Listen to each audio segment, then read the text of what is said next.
കറുപ്പിൽ glamorous ആയി Kalyani Priyadarshan.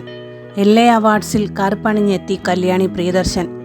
LA list awards എന്ന fashion cinema മേഖലകൾക്കുള്ള അവാർഡ് ഷോയിലാണ് കറുപ്പ് ഗൗണിൽ അതിസുന്ദരിയായി കല്യാണി എത്തിയത്.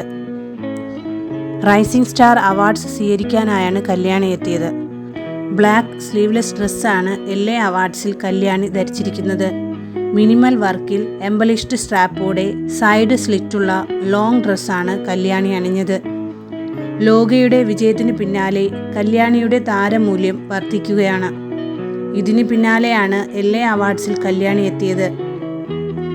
രൺവീർ സിംഗിനൊപ്പം കല്യാണി ബോളിവുഡ് പ്രവേശനത്തിന് ഒരുങ്ങുകയാണ് എന്നാണ് റിപ്പോർട്ടുകൾ.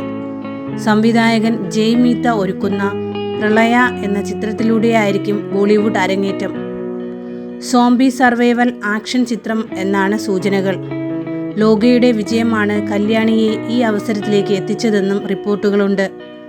300 കോടി നേടിയ ചിത്രം ഇന്ത്യയുടെ ആദ്യ സൂപ്പർ ഹീറോ പദവിയും കല്യാണിക്ക് നൽകി.